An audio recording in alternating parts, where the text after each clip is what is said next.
എന്ന 2 ഇംഗ്ലീഷ് അക്ഷരങ്ങൾ അത് വലിയൊരു നേതാവിനെ സൂചിപ്പിക്കുന്നതായിരുന്നു. VS ഫോർ വിക്ടറി എന്നായിരുന്നു ഒരു കാലഘട്ടത്തിൽ അറിയപ്പെട്ടിരുന്നത്. സത്യത്തിൽ കേരള രാഷ്ട്രീയത്തിലെ ഒരു യുഗപുരുഷൻ്റെ വിടവാങ്ങലാണ് VSനോടൊപ്പം സംഭവിച്ചിരിക്കുന്നത്. കമ്മ്യൂണിസ്റ്റ് പാർട്ടി അതിൻ്റെ വഴിത്തിരിവിലെത്തി നിൽക്കുന്ന ചരിത്രത്തിലെ നിർണായകമായൊരു മുഹൂർത്തത്തിലാണ് VS അച്യുതാനന്ദൻ അന്തരിച്ചത്. നാളത്തെ കമ്മ്യൂണിസ്റ്റ് പാർട്ടിയുടെ ഭാവിയെക്കുറിച്ച് പഴയകാല സഖാക്കൾ ആശങ്കയോടെ ആകുലതയോടെ ചിന്തിക്കുമ്പോൾ VSൻ്റെ വിടവാങ്ങൽ വലിയൊരു വിടവാണ് കേരള രാഷ്ട്രീയത്തിൽ സൃഷ്ടിച്ചിരിക്കുന്നത്. VSൻ്റെ ചരിത്രം യാതനയുടെയും വേദനയുടെയും ഒറ്റപ്പെടലിൻ്റെയും അനാഥത്വത്തിൻ്റെയൊക്കെ ആയിരുന്നു. അത്തരമൊരു ബാല്യമായിരുന്നു VSനുണ്ടായിരുന്നത്. ബാല്യകാലത്തെ തിക്താനുഭവങ്ങളാണ് ഒരുപക്ഷെ VSനെ ധീരനായ ഒരു വിപ്ലവകാരിയായി മാറ്റിയത്. 1923 പുന്നപ്പുറയിലെ ഒരു നിർധന കുടുംബത്തിൽ ജനിച്ച അച്യുതാനന്ദന് 4-ാമത്തെ വയസ്സിൽ അമ്മ നഷ്ടപ്പെട്ടു. 7-ാമത്തെ വയസ്സിൽ അച്ഛനും നഷ്ടപ്പെട്ടു. അച്ഛനും അമ്മയും നഷ്ടപ്പെട്ട് ഏതാണ്ട് അനാഥാവസ്ഥയിലെത്തിയ അദ്ദേഹത്തെ പിന്നീട് അദ്ദേഹത്തിൻ്റെ ബന്ധുക്കളാണ് വളർത്തിയത്. അതുകൊണ്ട് തന്നെ 7-ാം ക്ലാസ്സിലെ പഠനം അവസാനിപ്പിക്കേണ്ടി വന്നു. 17-ാമത്തെ വയസ്സിലാണ് VS അച്യുതാനന്ദൻ കമ്മ്യൂണിസ്റ്റ് പാർട്ടി അംഗമായി ചേരുന്നത്. പി കൃഷ്ണപിള്ളയുടെ വ്യക്തിത്വത്തിൽ ആകർഷനായി അദ്ദേഹം മുന്നോട്ട് വെച്ച കമ്മ്യൂണിസ്റ്റ് പ്രത്യയശാസ്ത്രം അദ്ദേഹത്തെ ആവേശഭരിതനാക്കിയപ്പോഴാണ് അച്യുതാനന്ദൻ കമ്മ്യൂണിസ്റ്റ് പാർട്ടി അംഗമായത്. കയർ തൊഴിലാളികളെ സംഘടിപ്പിക്കാനുള്ള ചുമതലയാണ് സഖാവ് കൃഷ്ണപിള്ള അച്യുതാനന്ദനെ ഏൽപ്പിച്ചത്. അത് അദ്ദേഹം സ്തുത്യർഹമായി നിർവഹിക്കുകയും ചെയ്തു. മുതലാളിമാരുടെയും കങ്കാണികളുടെയും ക്രൂരമായ പീഡനത്തിന് ഇരയാകേണ്ടി വന്ന തൊഴിലാളികളെ സംഘടിപ്പിക്കുക അത്ര നിസ്സാരമായ കാര്യമായിരുന്നില്ല. ഇന്ന് തിരിഞ്ഞു നോക്കുമ്പോൾ അതൊക്കെ ചെറിയ ചെറിയ കാര്യമാണ് എന്ന് തോന്നുമ്പോഴും ഗുണ്ടകളുടെ ആക്രമണത്തെയും കൊലപാതക ശ്രമങ്ങളെയും ഒക്കെ അതിജീവിച്ചാണ് അച്യുതാനന്ദൻ കയർ തൊഴിലാളികളെ സംഘടിപ്പിച്ചുകൊണ്ട് മുന്നോട്ട് പോയത്. അച്യുതാനന്ദൻ്റെ പ്രവർത്തനങ്ങൾക്കുള്ള അംഗീകാരമാണ് ആലപ്പുഴയിൽ ഉയർന്നു വന്ന കമ്മ്യൂണിസ്റ്റ് പ്രസ്ഥാനം എന്ന അജയ്യമായ രാഷ്ട്രീയ പാർട്ടി. 1964 കമ്മ്യൂണിസ്റ്റ് പാർട്ടി പിളർന്നപ്പോൾ കമ്മ്യൂണിസ്റ്റ് പാർട്ടി കേന്ദ്ര കമ്മിറ്റിയിൽ നിന്നും 32 പേർ ഇറങ്ങിപ്പോയി. അതിലൊരാൾ VS അച്യുതാനന്ദനായിരുന്നു. ആ ഇറങ്ങിപ്പോയവരിൽ അവസാനം ജീവിച്ചിരുന്നത് ശങ്കരയ്യയും അച്യുതാനന്ദനും ആയിരുന്നു.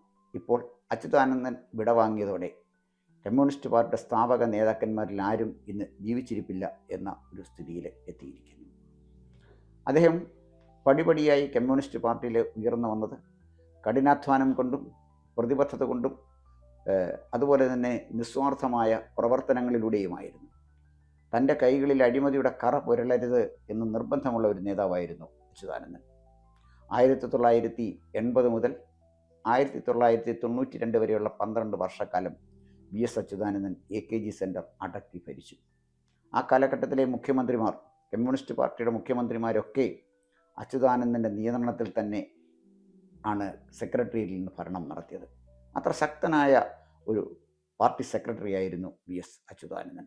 പാർട്ടിയെ പരിപൂർണമായും തൻ്റെ നിയന്ത്രണത്തിൽ കൊണ്ടുവരാൻ കഴിഞ്ഞുവെന്ന് മാത്രമല്ല, കമ്മ്യൂണിസ്റ്റ് പാർട്ടി പ്രവർത്തനങ്ങൾക്ക് ഒരു പുതിയ കമ്മ്യൂണിസ്റ്റ് ശൈലി നൽകുവാനും VS അച്യുതാനന്ദന് കഴിഞ്ഞു.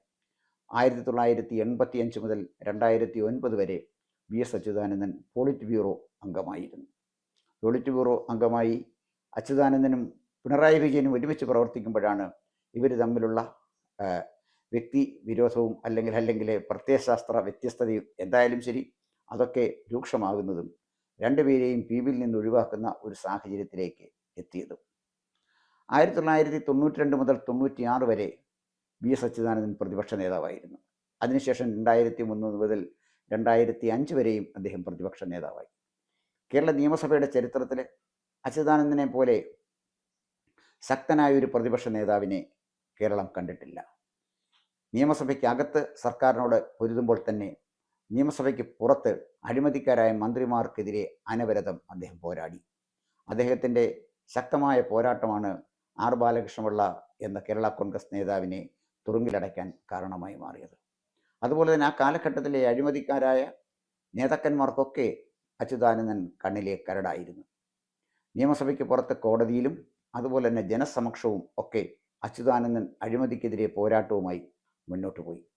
2006 മലമ്പുഴ നിന്ന് അച്യുതാനന്ദൻ കേരള നിയമസഭയിലേക്ക് ജയിക്കുമ്പോൾ വയസ്സ് 83 അദ്ദേഹം ആദ്യമായി നിയമസഭയിലേക്ക് തിരഞ്ഞെടുക്കപ്പെട്ടത് 1967 മാരാരിക്കുളത്ത് നിന്നാണ്. ഇതേ മാരാരിക്കുളം തന്നെ അച്യുതാനന്ദനെ കാലുവാരിയ ചരിത്രവും ഉണ്ട്. അപ്പോൾ നിയമസഭാ തെരഞ്ഞെടുപ്പുകളൊക്കെ അച്യുതാനന്ദന് വലിയ വലിയ വെല്ലുവിളികളായിരുന്നു. മലബാറിലെ കമ്മ്യൂണിസ്റ്റ് നേതാക്കന്മാർ സുരക്ഷിതമായ മണ്ഡലങ്ങളിൽ നിന്നും ഒരിക്കലും തോൽക്കാതെ ജയിച്ചപ്പോൾ വി.എസ്. അച്യുതാനന്ദൻ എന്ന കരുത്തനായ നേതാവിനെ പാർട്ടിയിലെ ഗ്രൂപ്പിസത്തിന് മാരാരിക്കുളത്ത് തോൽപ്പിക്കാൻ കഴിഞ്ഞു എന്ന വസ്തുത നമുക്ക് മറക്കാൻ കഴിയില്ല. 2006 മുതൽ 2011 വരെ നീണ്ടുനിന്ന ഒരു കാലഘട്ടം, അച്യുതാനന്ദൻ കേരളത്തിലെ മുഖ്യമന്ത്രിയായിരുന്ന കാലഘട്ടത്തിലാണ് മൂന്നാറിലെ സർക്കാർ ഭൂമി കയ്യേറ്റം ഒഴിപ്പിക്കുന്നത്. JCBയുമായി 3 പൂച്ചകളെ അദ്ദേഹം മൂന്നാറിലേക്ക് അയച്ചു. തൻ്റെ വിശ്വസ്തരായ 3 ഉദ്യോഗസ്ഥന്മാരെയാണ് മൂന്നാർ ഓപ്പറേഷന് അദ്ദേഹം നിയോഗിച്ചത്. സർക്കാരിൻ്റെ ഭൂമി കയ്യേറിയ സമ്പന്നന്മാരിലും ശതകോടീശ്വരന്മാരിലും രാഷ്ട്രീയ പിൻബലത്തോടെ സർക്കാർ ഭൂമി കൈവശം വെച്ചിരുന്ന രാഷ്ട്രീയ നേതാക്കളോടും ആണ് അച്യുതാനന്ദൻ യഥാർത്ഥത്തിൽ യുദ്ധം ചെയ്തത്. മൂന്നാറിലെ പൊന്നു വിലയുള്ള സ്ഥലം ഇന്നും കൈവശം വെച്ചിരിക്കുന്നത് ചില രാഷ്ട്രീയ ലോബികളും അതുപോലെ തന്നെ ഉന്നതന്മാരായ ഉദ്യോഗസ്ഥന്മാരും നീതിന്യായ രംഗത്തെ പ്രമുഖരുമൊക്കെയാണ്. അവരിൽ നിന്ന് ഈ ഭൂമി ഒഴിപ്പിച്ചെടുക്കുക എന്ന് പറയുന്നത് പ്രായണ ബുദ്ധിമുട്ടുള്ള കാര്യമാണ്. അവരുടെ ഭൂമിയിൽ കൈവയ്ക്കാൻ ഒരു മുഖ്യമന്ത്രിയും തയ്യാറായിട്ടില്ല. ആ കാലഘട്ടത്തിലാണ് അച്യുതാനന്ദൻ മുഖ്യമന്ത്രിയായപ്പോൾ മൂന്നാർ കയ്യേറ്റം ഒഴിപ്പിക്കാൻ തീരുമാനിച്ചത്. മൂന്നാർ കയ്യേറ്റം ഒഴിപ്പിക്കൽ ഒരു ഘട്ടത്തിലെത്തിയപ്പോൾ അന്ന് ഇടതുപക്ഷ ഘടകകക്ഷിയായിരുന്ന CPI അച്യുതാനന്ദൻ്റെ കാലുവാരി എന്നുള്ളതാണ് യാഥാർത്ഥ്യം. അവിടെ വെച്ച് അദ്ദേഹം മൂന്നാർ ഓപ്പറേഷൻ അവസാനിപ്പിക്കേണ്ടി വന്നു. എങ്കിലും സർക്കാർ ഭൂമി കയ്യേറിയാൽ ഇന്നല്ലെങ്കിൽ നാളെ ഇച്ഛാശക്തിയുള്ളൊരു മുഖ്യമന്ത്രി കേരളം ഭരിക്കാൻ വന്നാൽ അത് നഷ്ടപ്പെടും എന്നൊരു മുന്നറിയിപ്പ് നൽകുവാൻ മൂന്നാർ ഓപ്പറേഷനിലൂടെ വി.എസ്. അച്യുതാനന്ദന് കഴിഞ്ഞു എന്നുള്ളത് നമുക്ക് വിസ്മരിക്കാൻ കഴിയില്ല. മതികെട്ടാൻ മലയിലെ ചോലവനങ്ങൾ ഇപ്പോഴും ഇതുപോലെ നിലനിൽക്കുന്നതിൻ്റെ കാരണം അച്യുതാനന്ദൻ എന്ന നിസ്വാർത്ഥനായ ധീരനായ നേതാവായിരുന്നു. അദ്ദേഹത്തിന് 80 വയസ്സിൽ കൂടുതലുണ്ടായിരുന്നു മതികെട്ടാൻ മലയിലേക്ക് നടന്നു കയറുമ്പോൾ. ആ മതികെട്ടാൻ മലയിൽ എത്തി അവിടുത്തെ കയ്യേറ്റ പ്രദേശം കണ്ട് അവിടെ ഒഴിപ്പിക്കുവാൻ അച്യുതാനന്ദൻ ശ്രമം നടത്തിയപ്പോൾ കേരളത്തിലെ പത്രദൃശ്യ മാധ്യമങ്ങളൊക്കെ അച്യുതാനന്ദനോടൊപ്പം നിന്നു. അച്യുതാനന്ദൻ്റെ ആ പോരാട്ടം വിജയം കണ്ടു. അതുപോലെ തന്നെ ലോട്ടറി മാഫിയയ്ക്കെതിരെ അച്യുതാനന്ദൻ നടത്തിയ ധീരമായ പോരാട്ടം, ഇതൊക്കെ അച്യുതാനന്ദൻ എന്ന പ്രതിപക്ഷ നേതാവിൻ്റെ, അച്യുതാനന്ദൻ എന്ന മുഖ്യമന്ത്രിയുടെ വലിയ വലിയ സംഭാവനകളാണ്. അതേസമയം അച്യുതാനന്ദൻ്റെ ഈ ധീരമായ പോരാട്ടം പുറത്ത് അഴിമതിക്കാർക്കെതിരെ നടത്തിയതുപോലെ തന്നെ പാർട്ടിക്കകത്തും അദ്ദേഹം അഴിമതിക്കാർക്കെതിരെ ഇതേ യുദ്ധം നടത്തി. അത് പാർട്ടിയിലെ വലിയ പ്രതിസന്ധി സൃഷ്ടിച്ചു എന്ന് മാത്രമല്ല, അച്യുതാനന്ദൻ്റെ ഒപ്പം പ്രവർത്തിച്ചവരെ മുഴുവനായി CPMൽ നിന്ന് പുറത്താക്കുവാനുള്ള നീക്കവും ആ കാലഘട്ടത്തിൽ ഉണ്ടായി. പാർട്ടി നേതൃത്വത്തെ മുഴുവൻ ഞെട്ടിച്ചുകൊണ്ടാണ് 2015 ആലപ്പുഴ സംസ്ഥാന സമ്മേളനം നടക്കുമ്പോൾ അച്യുതാനന്ദൻ ഇറങ്ങിപ്പോയത്. അങ്ങനെ കമ്മ്യൂണിസ്റ്റ് പാർട്ടിയുടെ ചരിത്രത്തിൽ വളരെ വ്യത്യസ്തമായ ഒരു പാർട്ടി സമ്മേളനമായിരുന്നു 2015 ആലപ്പുഴ നടന്നത്. 2015 മുമ്പ് 1967 1995 ആലപ്പുഴയിൽ സമ്മേളനം നടന്നിട്ടുണ്ട്. അതൊക്കെ പക്ഷേ വളരെ ശാന്തമായി അച്ചടക്കത്തോടെ നടന്നുപോയി എങ്കിലും എന്നാൽ 2015 സമ്മേളനം അത് കമ്മ്യൂണിസ്റ്റ് പാർട്ടി ചരിത്രരേഖയിൽ ഒരു പുതിയ അധ്യായം എഴുതി ചേർത്തുകൊണ്ടാണ് അവസാനിച്ചത്. 2015 സംസ്ഥാന സമ്മേളനത്തിൽ നിന്നും അച്യുതാനന്ദൻ ഇറങ്ങിപ്പോയി എന്ന് പറഞ്ഞാൽ പാർട്ടിയുടെ മുതിർന്ന നേതാവ് സമ്മേളനം ബഹിഷ്കരിച്ച് പുറത്തുപോയി എന്ന് പറഞ്ഞാൽ പാർട്ടിയിൽ ഏറ്റവും ഗൗരവതരമായ കുറ്റമാണ്. ഏറ്റവും കടുത്ത ശിക്ഷണ നടപടിക്ക് വിധേയമാകേണ്ട ഒരു കുറ്റമാണ് യഥാർത്ഥത്തിൽ അച്യുതാനന്ദൻ ചെയ്തത്. അച്യുതാനന്ദനെ പാർട്ടിയിൽ നിന്ന് പുറത്താക്കും എന്ന് എല്ലാവരും പ്രതീക്ഷിച്ചു. പക്ഷേ കമ്മ്യൂണിസ്റ്റ് പാർട്ടി നേതൃത്വം അച്യുതാനന്ദൻ്റെ മുന്നിൽ പഞ്ചപുച്ഛമടക്കി നിൽക്കുന്നതാണ് നമ്മൾ കണ്ടത്. KR ഗൗരിയമ്മയെ പുറത്താക്കിയ നേതൃത്വമാണ് CPMൻ്റേത്. MV രാഘവനെ നിഷ്കരണം പുറത്താക്കിയ നേതൃത്വമാണ് CPMൻ്റേത്. പക്ഷേ അവർ അച്യുതാനന്ദൻ എന്ന ഒരു മനുഷ്യൻ്റെ മുന്നിൽ നിശ്ചലരായി നിൽക്കുന്നത്, വിറുങ്ങലിച്ച് നിൽക്കുന്ന ഒരു കാഴ്ചയാണ് 2015 ആലപ്പുഴയിൽ കണ്ടത്. ആലപ്പുഴയെ സംബന്ധിച്ചിടത്തോളം, ആലപ്പുഴ സമ്മേളനത്തെ സംബന്ധിച്ചിടത്തോളം അച്യുതാനന്ദൻ്റെ ജീവിതത്തിലെ വലിയൊരു വഴിത്തിരിവായിരുന്നു. ഒരുപക്ഷെ അച്യുതാനന്ദൻ പാർട്ടിക്കകത്ത് നടത്തിയ പോരാട്ടത്തിൻ്റെ അന്ത്യവും ആലപ്പുഴ സമ്മേളനത്തിന് ശേഷമാണ് ഉണ്ടായത് എന്നതാണ് വാസ്തവം. അച്യുതാനന്ദന് വിട വാങ്ങുമ്പോൾ കമ്മ്യൂണിസ്റ്റ് പാർട്ടിയെ സംബന്ധിച്ചിടത്തോളം അത് അതിൻ്റെ നിർണായകമായ ഒരു ഘട്ടത്തിലെത്തി നിൽക്കുകയാണ്. ബംഗാളിൽ നിന്ന് പാർട്ടി തുടച്ചു നീക്കപ്പെട്ടു എന്നുള്ളതാണ് യാഥാർത്ഥ്യം. ബംഗാളിൽ നിന്ന് ഒരു പാർലമെൻറ്റ് അംഗം പോലും ഇന്ത്യൻ പാർലമെൻറ്റിലില്ല. ബംഗാൾ നിയമസഭയിലും CPM-ന് അംഗങ്ങളില്ലാത്ത അവസ്ഥയായിരിക്കുന്നു. ത്രിപുരയിലെയും സ്ഥിതി വ്യത്യസ്തമൊന്നുമല്ല.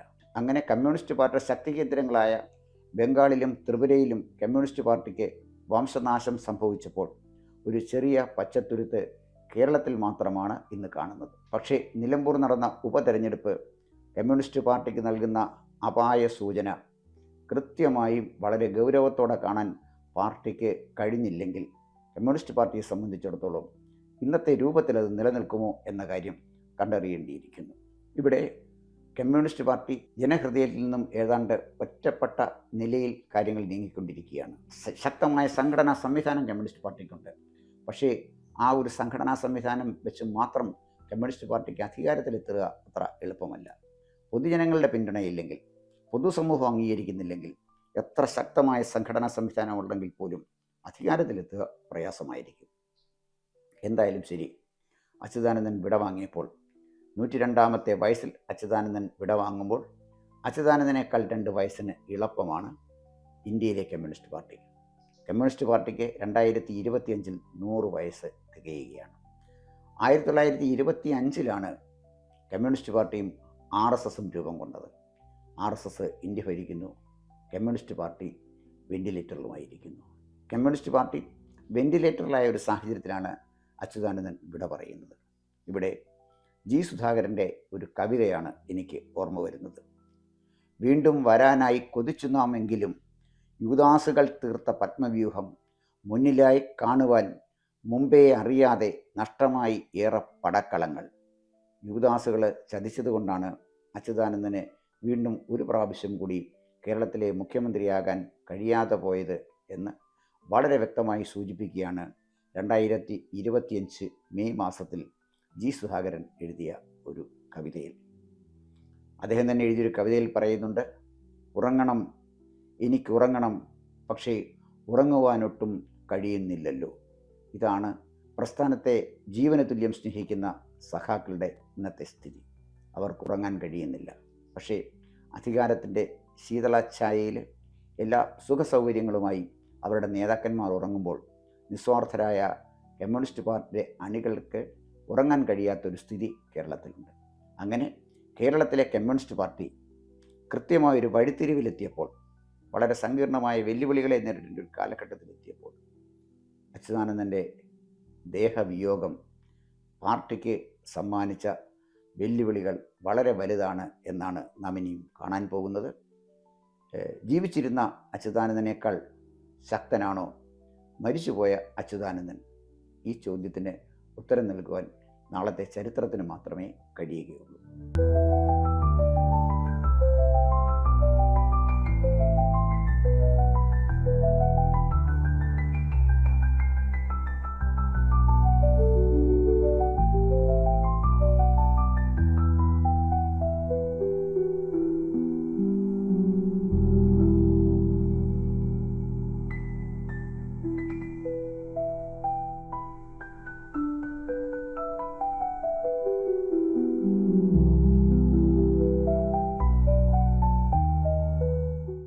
കൂടുതൽ വാർത്തകളും വിശേഷങ്ങളും നേരിട്ട് ലഭിക്കാൻ ജനങ്ങളിൽ നിന്ന് ജനങ്ങളിലേക്ക് ജനഭൂമി ന്യൂസ് സബ്സ്ക്രൈബ് ചെയ്യൂ. ബെൽ ബട്ടൺ അമർത്താനും മറക്കരുത്.